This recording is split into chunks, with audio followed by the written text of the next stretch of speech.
I didn't dare admit I was pregnant. He left me for my own sister. Years later, everything changed. My name is Katharina, and I was 28 years old when I stood in that bathroom staring at 2 red lines that would change everything. I remember the way my hands trembled, the way my heart raced, with a strange mixture of joy and terror. I wanted to tell him. I was going to tell him. But before I could find the courage to speak those words, my entire world crumbled in ways I never saw coming. Before we dive into this story, I would love to know where you are watching from today. Drop your location in the comments below, and if you have not already, please hit that like button and subscribe to this channel. To understand why I was so afraid to share my news, you need to know about my sister and me. Growing up in a modest suburban neighborhood just outside Columbus, Ohio, I learned early on what it meant to be invisible. My father worked long hours as a mechanic at an auto repair shop downtown, coming home each evening with grease-stained hands and tired eyes. My mother worked as a nurse at the local hospital, pulling double shifts more often than not to help make ends meet. We were not poor, but we were not comfortable either. Every dollar had a purpose, and there was rarely anything left over for extras. I was born in 1996, the firstborn daughter, and for 3 years I had my parents all to myself. Then Vivian came along in 1999, and everything shifted. From the moment she arrived wrapped in a pink blanket with those big brown eyes, she became the center of our family's universe. I do not say this with bitterness anymore, though it took me many years to let go of that ache. I say it simply, as fact. Vivian was born with a weak immune system, and she spent much of her early childhood in and out of doctors' offices. She caught every cold, every flu, every bug that passed through our town. My parents naturally focused their attention and worry on her, and I, being the healthy one, was expected to understand. And I did understand. I became the easy child, the one who never complained, who got good grades without being asked, who kept her room clean, and helped with dinner and never demanded attention. I learned to shrink myself to make room for my sister's needs. I remember my 10th birthday with painful clarity. My mother had promised me a chocolate cake with strawberry frosting, my absolute favorite. I had been counting down the days, imagining blowing out the candles, making a wish. But the night before my birthday, Vivian spiked a fever. My mother spent the entire night by her bedside cooling her forehead with damp cloths, and by morning she was too exhausted to remember the cake. My father tried to make it up to me by buying a store-bought cake on his way home from work, but by then I had already cried all my tears in secret. I blew out the candles on that generic white cake with its artificial roses, and I wished for something I would not get for many more years. I wished to be seen.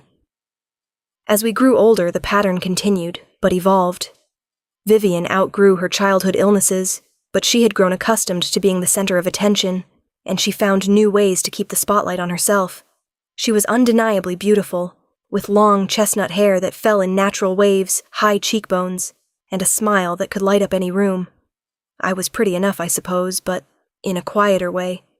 Brown hair that I usually wore in a practical ponytail. Brown eyes that people called warm, but never striking. A face that was pleasant, but forgettable. Vivian had a gift for making friends, for drawing people to her like moths to a flame. I had a small circle of close friends, people who appreciated my loyalty and my listening ear. But somehow Vivian always seemed to end up at the center of my circles too. She would befriend my friends, charm them with her stories and her laughter, and before long, they would be closer to her than to me. My best friend from middle school, a girl named Rachel, who I had known since kindergarten, started spending more time with Vivian by the time we reached high school. They would go shopping together, share secrets I was not part of, and eventually Rachel became Vivian's best friend instead of mine. I told myself it did not matter. I told myself that I was being petty, that sisters should share everything, that I should be happy. Vivian was happy. But there was a pattern I could not ignore, a hunger in my sister that seemed to crave whatever I had. If I bought a new sweater, she wanted the same one in a different color. If I joined a club, she would join too, and somehow become more popular in it than me. If I expressed interest in a boy, she would suddenly find him fascinating as well. By the time I graduated high school and went off to study accounting at Ohio State, I had learned to keep my life separate from my sisters as much as possible. I did not bring friends home. I did not share my dreams or my crushes. I built walls around the things that mattered to me, not out of spite, but out of self-preservation. I loved my sister. I truly did. but I had learned the hard way that loving her meant protecting the things I cared about from her gravitational pull. I graduated with honors and found a job as an accountant at a small financial firm in Columbus. It was not glamorous, but it was stable, and I was good at it. I rented a tiny apartment, started building my own life brick by brick, and for the first time I felt like I was standing on solid ground. My parents were proud of me in their distracted way, but their conversations still revolved around Vivian.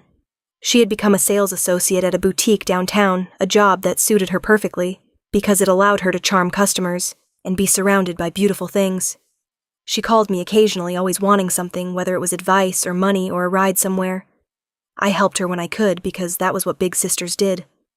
Looking back now, I can see the warning signs I missed. The way Vivian's eyes would narrow when I talked about my successes. The way she would change the subject whenever I seemed too happy. The subtle competition she waged that I refused to acknowledge, because acknowledging it would mean admitting my own sister saw me as a rival rather than family. I wanted so badly to believe we were close that our bond as sisters meant more than whatever petty jealousy occasionally surfaced. That belief would cost me everything. I met Daniel at a financial planning seminar downtown on a rainy Tuesday evening in October. I almost did not go. I had been working late all week, and the last thing I wanted was to spend my evening listening to investment strategies.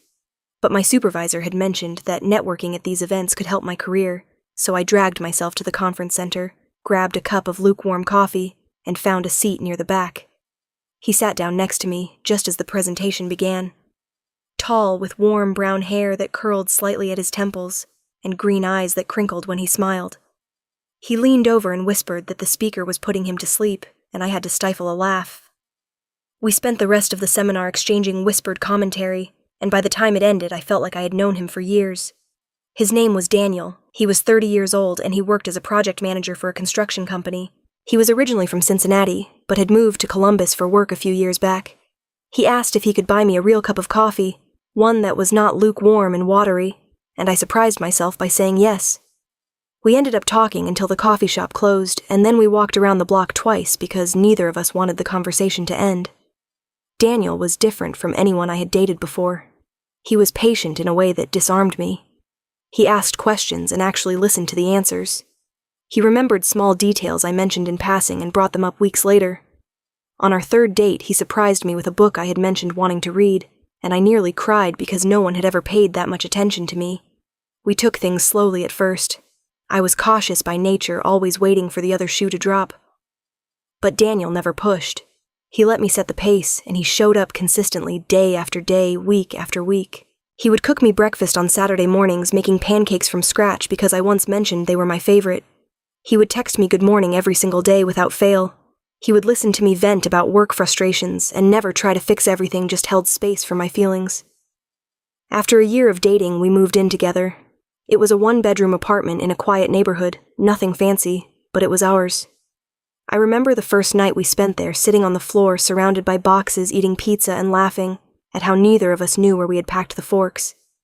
Daniel looked at me that night with such tenderness in his eyes and said something that made my heart stop. He said I was the first person who ever made him want to stay. I had spent my whole life feeling like an afterthought, like someone people tolerated rather than chose.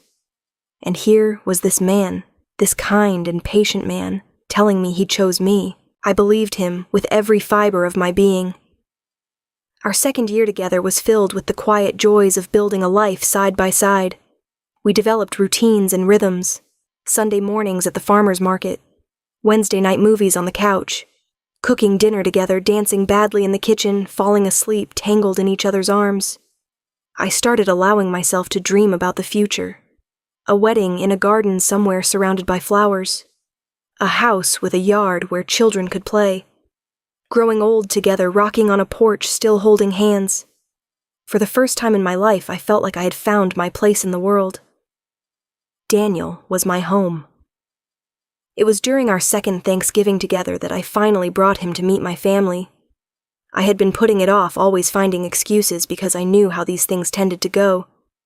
But Daniel wanted to meet the people who raised me, and I could not deny him forever. My parents liked him immediately. My father shook his hand firmly and asked about his work. My mother fussed over him, making sure his plate was always full. It was the most attention I had ever received by proxy, and I basked in it, grateful that Daniel had given me this gift of being seen. Then Vivian walked into the dining room. She was stunning as always, wearing a red dress that hugged her figure and heels that made her legs look miles long. Her hair was freshly styled, her makeup perfect. She greeted Daniel with a lingering hug and a smile that showed all her teeth, and I watched his face carefully for any sign of interest. He smiled politely the same way he smiled at everyone, and then he turned back to me and reached for my hand. I exhaled a breath I did not know I had been holding, but I noticed the way Vivian's eyes followed him throughout the meal. I noticed how she found reasons to touch his arm when she spoke to him. I noticed the questions she asked, probing questions about his job, his interests, his plans for the future. I told myself I was being paranoid. I told myself she was just being friendly. I told myself my sister would never betray me like that. A few weeks later, Vivian asked me for Daniel's phone number. She said she wanted to plan a surprise birthday gift for me and needed his help coordinating. It made sense at the time. My birthday was coming up, and Vivian had never been good at keeping secrets without co-conspirators. I gave her the number without a second thought. The morning I found out I was pregnant, the November air was crisp, and the leaves outside our window had turned to gold. I had been feeling off for weeks, tired in a bone-deep way that no amount of sleep seemed to fix. My stomach churned at the smell of coffee, which had always been my morning comfort. When I realized I was 2 weeks late, a suspicion began to form in the back of my mind. I bought the test on my way home from work, hiding it in my purse like contraband. Daniel was working late on a big project, something about a shopping center development that had been consuming his attention for months. I had the apartment to myself, which was both a relief and a terror. The 3 minutes I waited for those results were the longest of my life. I sat on the edge of the bathtub, hands clasped in my lap, praying and panicking in equal measure. When I finally looked at the test and saw those 2 unmistakable red lines, the world tilted beneath me. Pregnant. I was going to be a mother. The first emotion that hit me was joy, pure and overwhelming. A baby. A tiny person made from the love Daniel and I shared. I pictured a nursery painted in soft yellows, a crib by the window, the sound of laughter filling our small apartment. Then the fear came crashing in. We had never discussed children seriously. Daniel had mentioned wanting them someday, in that vague way people do when the future feels far away. But someday was suddenly now, and I had no idea how he would react. He was stressed about work. We were not married yet. We had not even talked about marriage beyond dreamy what-ifs. What if he was not ready? What if this changed everything? I hid the test in my dresser drawer beneath a stack of old sweaters, where Daniel would never look. I told myself I would find the right moment. Our 3rd anniversary was just a few weeks away. I would plan a special dinner, set the scene, make it romantic. I would tell him then, when we were celebrating our love, when the timing felt right. In the meantime, I hugged my secret close, alternating between terror and elation. But as the days passed, I started noticing things I could not explain away. Daniel became distant. He would come home late from work, barely looking at me as he dropped his keys on the counter. His phone was always face down now, always on silent. When I asked him about his day, he gave one-word answers and changed the subject. The warmth that had always been between us seemed to be cooling, and I did not understand why. I tried to tell myself it was just work stress. The shopping center project was massive, and he had mentioned that his boss was putting pressure on the whole team. I tried to be understanding, to give him space to not add to his burdens by demanding more of his attention. But there were other things too. Vivian had been coming by the apartment more often always when I was at work. I would come home to find evidence of her visits, a coffee cup in the sink that was not mine. A throw pillow rearranged, the faint scent of her perfume lingering in the air. When I asked Daniel about it, he shrugged and said she had stopped by to drop something off, or to wait for me. One evening I came home earlier than expected. A meeting had been canceled and I decided to surprise Daniel with his favorite takeout from the Thai place down the street. I unlocked the door quietly, wanting to catch him off guard in a good way. What I found instead was my sister sitting on our couch far too close to my boyfriend. Their knees were almost touching. They were leaning in toward each other, speaking in low voices that stopped abruptly when they heard me come in. Vivian jumped up, her smile a little too bright. She said she had been waiting for me, that she wanted to discuss plans for the holidays. Daniel would not meet my eyes. I told myself I was imagining things. I pushed down the sick feeling in my stomach and forced a smile. Vivian left shortly after hugging me just a beat too long, telling me we should get lunch soon. That night, I almost told Daniel about the pregnancy. The words were on the tip of my tongue as we lay in bed, the darkness making it easier to be brave. But something stopped me, a coldness in the space between us that had not been there before, a silence that felt like a wall. I decided to wait a little longer, just until things felt normal again. 2 days later, I came home from work with a plan. I had spent my lunch break buying candles and flowers. I had made a reservation at the restaurant where we had our first date for the following weekend, our anniversary weekend. I was going to create the perfect moment to share our news. I walked through the door with grocery bags in my arms, humming softly, feeling hopeful for the first time in weeks. Daniel was sitting at the kitchen table waiting for me. His face was pale, his jaw tight. He did not stand up to help me with the bags. He just sat there looking at me with an expression I did not recognize. He said he needed to talk to me about something serious. My heart began to race. The bags slipped from my fingers, landing on the floor with a soft thud. I walked toward him, my legs suddenly unsteady, and sat down across from him. I asked what was wrong, and he took a long breath. The words came out of his mouth in a rush, like he had been rehearsing them, like he needed to get them out before he lost his nerve. He said he had been doing a lot of thinking. He said our relationship had been wonderful, truly wonderful, but something had changed. He said he had feelings for someone else, and he could not keep lying to me. I felt the blood drain from my face. My hands went cold. I asked him who it was, though some part of me already knew. Some part of me had known for weeks, maybe longer. He looked at me with something that might have been guilt, might have been relief, and said her name. Vivian. My sister. For a moment I could not breathe. The kitchen seemed to shrink around me, the walls pressing in the air, growing thick and heavy. I stared at him, waiting for him to take it back, to say it was a joke, a misunderstanding, anything. But he just sat there watching me with those green eyes I had loved so much, eyes that now looked like a stranger's. I asked him how long. My voice sounded strange to my own ears, distant and hollow. He said it had been about 2 months. He said they had not meant for it to happen. He said she had come by one afternoon to drop something off, and they had started talking, and one thing led to another. He said he tried to fight it, he really did. But the heart wants what it wants. The heart wants what it wants. As if that explained everything. As if that excused the betrayal, the lies, the destruction of everything I thought we had built together. I wanted to scream at him. I wanted to throw things to rage to make him understand the magnitude of what he had done. But I could not move.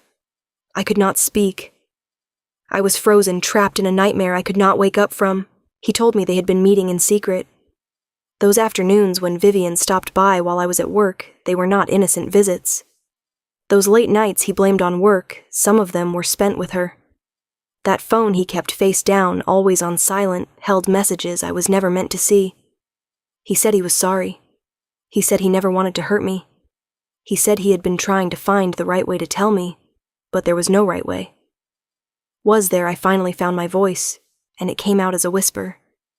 I asked if they had slept together. He did not answer, which was answer enough. Something inside me shattered. Not just my heart, not just my trust, but the foundation of everything I believed about love and loyalty and family. My sister. The person who shared my blood, who grew up in the same house, who was supposed to protect me, as I had always tried to protect her. She had taken the one thing I thought was mine. In that moment, I almost told him about the baby. The words rose up in my throat, desperate and pleading. Look at what you are throwing away. Look at what we could have had. But I swallowed them back, because I realized that if I told him now, if I used our child as a bargaining chip to make him stay, what kind of relationship would that be? He would resent me. He would resent the baby. He would stay out of obligation, not love. And I had spent my whole life being an obligation to the people who were supposed to love me. I would not do that to my child. So I said nothing. I watched as he stood up and walked to the bedroom. I listened to the sounds of him packing drawers, opening and closing hangers, scraping against the closet rod. I sat at that kitchen table, my hands on my stomach, alone with a secret I could not share. When he came out with his suitcase, he paused at the door. He said he would stay with a friend for a while, that we could figure out the apartment situation later. He said he hoped someday I could forgive him. Then he was gone. The silence he left behind was deafening. I do not know how long I sat there. Minutes, maybe hours. The groceries I had dropped were still on the floor, produce spilling out of the bags, ice cream melting in its container. I could not bring myself to care. Eventually, my phone rang. I picked it up without checking the caller ID, thinking maybe it was Daniel. Maybe he had changed his mind. Maybe this was all a terrible mistake. It was Vivian. Her voice was casual, almost cheerful. She said she knew I had probably talked to Daniel by now. She said she hoped I was not too upset. She said she wanted me to understand that they had not planned this, that love just happened sometimes, that she hoped we could still be sisters. She hoped we could still be sisters. As if she had not just destroyed my life. As if she had not taken the man I loved, the future I had imagined, the trust I had placed in her. I could not speak. I could not form words that would make sense of this madness. She kept talking, filling the silence with excuses and justifications. She said Daniel and I had been together for a while. Maybe we were just comfortable, not really in love. She said she could tell there was something missing between us. She said she and Daniel had a real connection. Something electric. Something undeniable. I ended the call without saying goodbye. Then I slid off the chair and onto the floor, and I wrapped my arms around myself, and I cried until there was nothing left. The weeks that followed exist in my memory as a blur of gray. I went through the motions of living. I woke up, went to work, came home, went to sleep. I ate when I remembered to, which was not often. My body was growing a child, but my spirit felt like it was dying. I lost 8 pounds in the first 2 weeks despite the pregnancy. My coworkers asked if I was feeling all right, and I told them I was fine, just dealing with a breakup, nothing serious.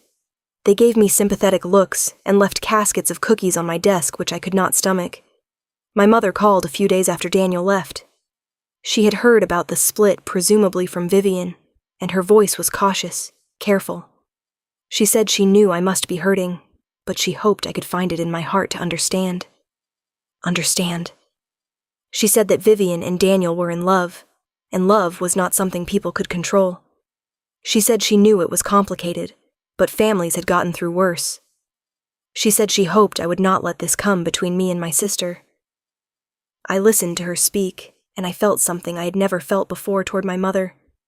Not anger exactly, but a cold clarity. For my entire life, she had asked me to understand, to make room to be the bigger person, and I had done it over and over, shrinking myself to accommodate Vivian's needs, Vivian's wants, Vivian's claim to everything that should have been shared between us. I told my mother I needed some time. She said she understood, though I do not think she did. My father did not call at all. A few days later, I went to see a doctor. I needed to confirm the pregnancy officially to make sure everything was progressing normally despite the stress. The doctor performed an ultrasound, and there it was on the screen, a tiny flutter of a heartbeat. 8 weeks along. Healthy, she said. Everything looked healthy. She asked about my plans. Did I have a partner? Did I have support? I told her I was figuring things out. That night I lay in bed alone, my hand resting on my still, flat stomach, and I made a decision. This baby was mine. This baby had done nothing wrong. This baby deserved a mother who chose to love her, not one who resented her existence. I would keep her. I would raise her. I would build a life for both of us, and I would do it far away from everyone who had failed me. The next morning I went to work and requested a transfer. My company had a branch in Indianapolis about 3 hours away from Columbus. Far enough to start fresh, close enough if I ever needed to come back. My supervisor was surprised but supportive. She said the Indianapolis office had been looking for an experienced accountant. She said she would hate to lose me, but understood. She had gone through something similar herself once, she confided. Sometimes you needed to leave a place to find yourself. Within a month I had packed up my belongings, ended my lease, and loaded everything I owned into my small sedan. I did not tell my parents I was leaving. I did not tell Vivian. I simply drove away from the city that held all my memories, good and bad, and I did not look back. Indianapolis welcomed me with its unfamiliar streets and fresh possibilities. I found a small 1-bedroom apartment in a quiet neighborhood. I set up my new desk at the new office. I introduced myself to my new co-workers with a smile that was only partly forced. One of them was a woman named Margaret. She was 45 with silver-streaked hair and kind eyes that seemed to see right through my careful composure. She had been divorced for 10 years, she told me during our first lunch together. She was raising 2 teenagers on her own. She knew what it was like to rebuild a life from the wreckage of one that had fallen apart. Margaret became my first real friend in my new city. She did not ask too many questions about my past. She simply showed up day after day with cups of tea and invitations to lunch and steady, uncomplicated kindness. When my pregnancy began to show and I could no longer hide it, she did not judge. She threw me a small shower at the office and helped me put together a nursery in my tiny apartment. When I told her the full story, she looked at me for a long moment and then said something I will never forget. She said that sometimes losing someone who did not deserve you was the universe making room for the life you were meant to live. The months of my pregnancy passed slowly, each one marking another step in my journey away from the person I used to be. I went to every prenatal appointment alone. I read every book about childbirth and infant care. I took classes at the hospital where Margaret sometimes came with me playing the role of supportive friend and labor coach. I did not contact my family. They did not contact me either, at least not directly. Occasionally, I would see a message from my mother on social media, a comment on a photo, a birthday wish.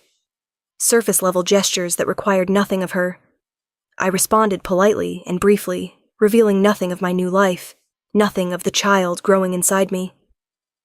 In early July, my daughter arrived.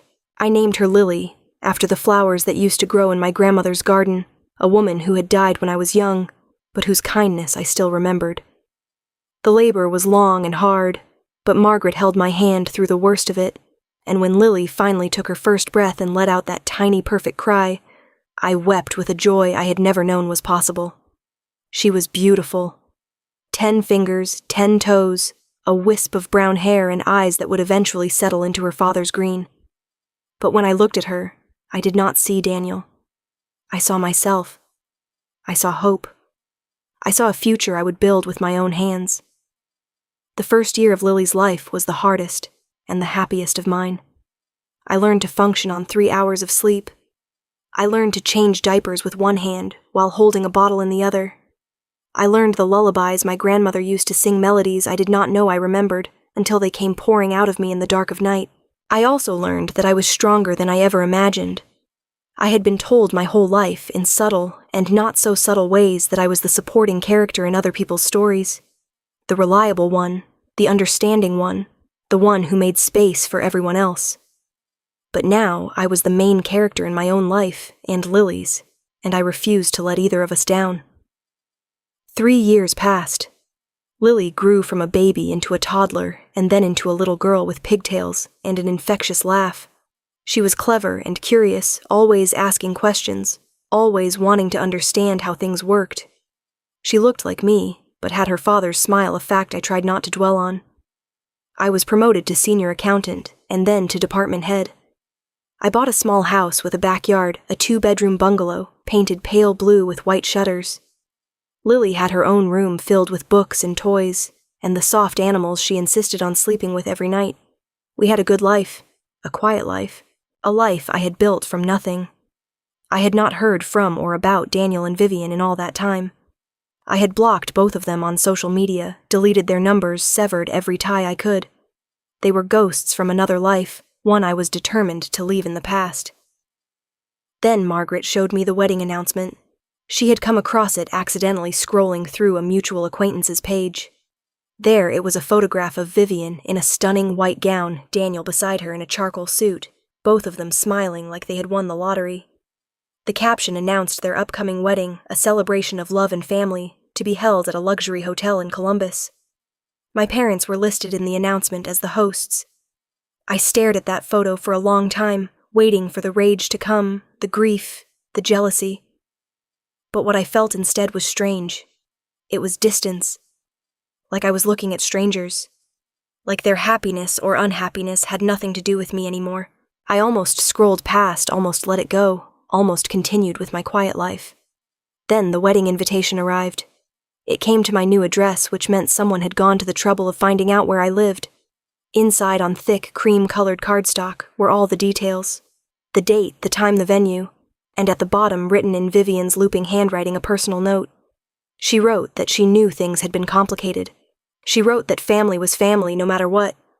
She wrote that she hoped I would come, that it would mean so much to her, that maybe it was time to heal old wounds. Heal old wounds, as if she had not inflicted them. I sat with that invitation for 3 days, turning it over in my hands, reading Vivian's words again and again. Part of me wanted to throw it away to continue pretending that chapter of my life was closed. Part of me wanted to show up not to cause a scene, but to prove that I had survived, that I had thrived. But there was another part of me, a deeper part, that knew I was not yet free. I had run away. I had built walls. I had protected myself by hiding. But I had never faced them. I had never spoken my truth. I had never shown them the woman I had become. And Lily had never met her father. I did not want her to grow up wondering, imagining, creating stories to fill the gaps I left. I wanted her to know where she came from, even if where she came from was complicated and painful. I wanted her to see that her mother was not a victim who fled in shame, but a woman who walked away with her head held high. I decided to go. The morning of the wedding, I woke before dawn. Lily was still sleeping, her small body curled around her favorite stuffed bunny, her breath soft and even. I watched her for a few minutes, drawing strength from the sight of her peaceful face. Then I got up and began to prepare. I chose my outfit carefully. A navy blue dress that was elegant but not attention-seeking, heels that were high enough to feel confident but practical enough to walk in, minimal jewelry, hair down in loose waves. I wanted to look like exactly what I was. A woman who had her life together, who did not need anyone's approval, who was showing up on her own terms. Lily wore a white dress with yellow flowers, her favorite. I braided her hair and told her we were going on a little trip. She was excited about the drive, chattering about everything she saw out the window as Columbus drew closer. The hotel was stunning. Tall ceilings, crystal chandeliers, flowers everywhere. Guests milled about in expensive attire, laughing and greeting each other. I walked through the lobby with Lily's hand in mine, and no one looked twice at us. Just another wedding guest with her daughter. Then I saw my mother. She was standing near the entrance to the reception hall, wearing a lavender dress and pearls, looking older than I remembered. When she spotted me, her face went through a series of emotions. Shock, confusion, something that might have been guilt. And then her eyes dropped to Lily. She crossed the room in quick steps, her heels clicking on the marble floor. She stopped in front of us, staring at my daughter, then at me, then back at Lily. She asked whose child this was. Her voice was barely above a whisper. I told her Lily was my daughter.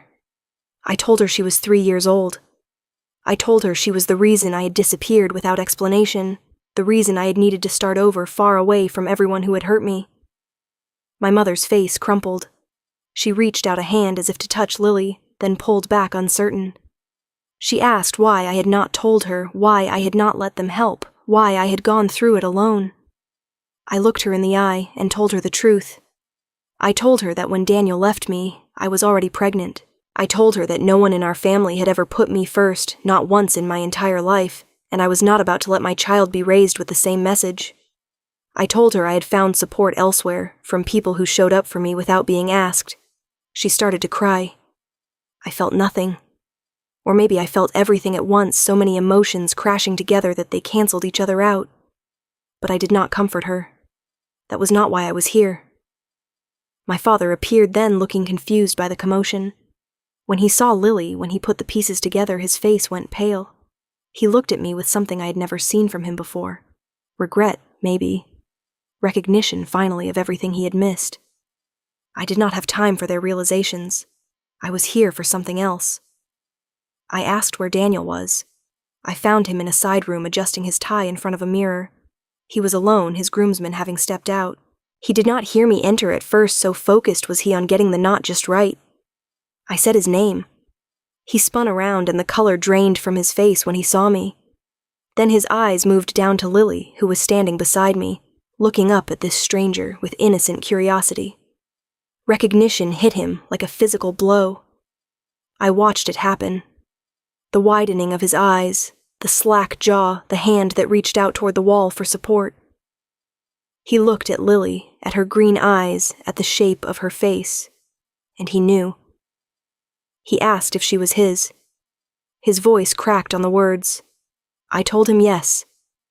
I told him I had found out I was pregnant the week before he left me. I told him I had planned to share the news on our anniversary, but he had made his choice before I got the chance. He started babbling. He said he had no idea. He said if he had known everything would have been different. He said I should have told him. He said he had a right to know. I let him talk. I let him exhaust his excuses and justifications and desperate attempts to rewrite history. And when he finally fell silent, I said what I had come to say. I told him that I had not revealed my pregnancy because I refused to be someone he stayed with out of obligation. I told him that I had built a life for myself and our daughter without him, without Vivian, without anyone who had betrayed me. I told him that Lily was happy and healthy and loved, and that was because of me, not because of him. I told him I was not here to ruin his wedding day. I was not here for revenge or drama or the satisfaction of watching him squirm. I was here to face the truth finally and completely, and then to walk away free. The door opened behind us and Vivian appeared in her wedding gown. She looked radiant, all white lace and flowing veil until she saw me. Until she saw Lily. Her smile froze, then shattered. She demanded to know what I was doing here. She demanded to know who the child was. She looked at Daniel at his stricken face, and the truth must have been written all over it. For once in my life, I did not shrink. I did not make myself small to accommodate her feelings. I stood tall, my daughter's hand in mine, and I told the truth. I told her that 3 years ago when she stole my boyfriend, I was carrying his child. I told her I had chosen to raise Lily alone, rather than beg someone to stay who did not want me. I told her I had spent 3 years building a beautiful life from the ashes of the one she had burned down. I told her I did not hate her. I told her that hate would require me to still care, and I did not. I told her she could have Daniel. She could have this wedding. She could have whatever future they managed to build together. I wished them well. But I also told her this. I told her that for 30 years, I had bent myself into shapes to make room for her, to accommodate her needs to be the sister who always understood. And I was done. I was not here to reconcile. I was not here to rebuild a relationship that had been built on my willingness to be trampled. I was here to be seen finally and completely, and then to leave on my own terms. Vivian started to cry. Whether it was from guilt or shock or frustration, I did not know. Daniel stood between us, useless, unable to find words that would fix anything. I looked at them both, these two people who had once been so central to my life, and I felt the last threads of connection dissolve. They were strangers now. Their choices had nothing to do with me. I turned to Lily and asked if she was ready to go home. She nodded, already bored with the grown-up drama she did not understand. I picked her up, resting her on my hip, and walked out of that room without looking back. In the lobby, my parents were waiting. My mother reached for me, asking me to stay, asking if we could talk. My father stood beside her, silent as always, but his eyes were wet. I told them that I was open to a conversation. Not today, not in the middle of someone else's celebration, but eventually. I told them they had a granddaughter they had never met, and if they wanted to be part of her life, they would need to earn that privilege. It would not be given automatically. It would not be assumed. They would have to show up consistently and genuinely, and prove that they could put her needs before their own comfort. Then I walked out of the hotel into the sunlight with my daughter in my arms. The drive home was quiet. Lily fell asleep in her car seat, exhausted from the big day clutching her bunny. I drove in silence, letting the miles unspool behind me, feeling lighter with each one. In the weeks that followed, I received messages. From my mother, long and rambling and full of apologies. From my father, short and awkward, but sincere. From Daniel, asking about Lily, asking if he could be part of her life. I did not respond right away. I sat with their words, examined them, decided what I wanted and what I was willing to give. Eventually, I wrote back. I set boundaries. I made clear that any relationship would be on my terms and Lily's. I was not interested in pretending the past had not happened, but I was open to building something new, something based on honesty rather than obligation. It was not a fairy tale ending. There was no dramatic reconciliation, no tearful hugs where everything was forgiven. Real life is messier than that, more complicated. But there was a beginning, a possibility, a door left slightly open rather than slammed shut. As for me, I found something I'd been searching for my entire life. I found peace. Not the absence of pain, but the presence of acceptance. I had faced the people who had hurt me, spoken my truth, and walked away whole. I did not need their approval anymore. I did not need their love to feel worthy. I had Lily. I had Margaret. I had the life I had built with my own 2 hands. And that was enough. That was more than enough. If you are watching this and going through something similar, if someone you trusted has betrayed you, if the people who should have protected you have failed you, I want you to know that you are not alone. And more importantly, I want you to know that you are stronger than you realize. Not because you do not feel the pain, but because you feel it and keep going anyway. You deserve people who choose you fully and freely. You deserve relationships built on mutual respect, not obligation. And sometimes finding those relationships means walking away from the ones that have only ever made you feel small. I used to think forgiveness meant pretending the hurt never happened, welcoming people back into your life as if nothing had changed. But I have learned that forgiveness can also mean releasing the hold someone has over your emotions. It can mean refusing to carry bitterness that only weighs you down.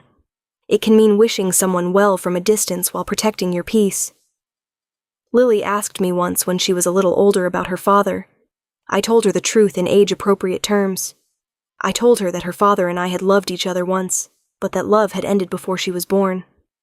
I told her that I chose to raise her alone because I wanted to give her a life full of intention and joy. I told her she was not an accident or a burden, but a gift that helped me find my strength. She accepted this with the simple wisdom children sometimes have. She did not need a father to feel complete because she had a mother who made her feel whole. These days, my life is beautifully ordinary. I wake up to the sound of Lily singing to herself in her room. I make pancakes on Saturday mornings. I tend a small garden in the backyard where lilies bloom every spring. I have dinner with Margaret and her teenagers who have become like family. I date occasionally carefully with clear eyes and open heart. I am not waiting for anyone to save me. I am not shrinking myself to fit into someone else's story. I am living my own story, writing it day by day, and it is better than anything I could have imagined when I was that girl crying on the bathroom floor. If there is one thing I have learned, it is this. The people who are meant to be in your life will stay. Not because you bend yourself into shapes to keep them, not because you sacrifice your needs for theirs, but because they see you, truly see you, and choose you anyway. Everyone else is just passing through, teaching you lessons, helping you become who you were always meant to be. And that in the end is enough. Now I want to hear from you.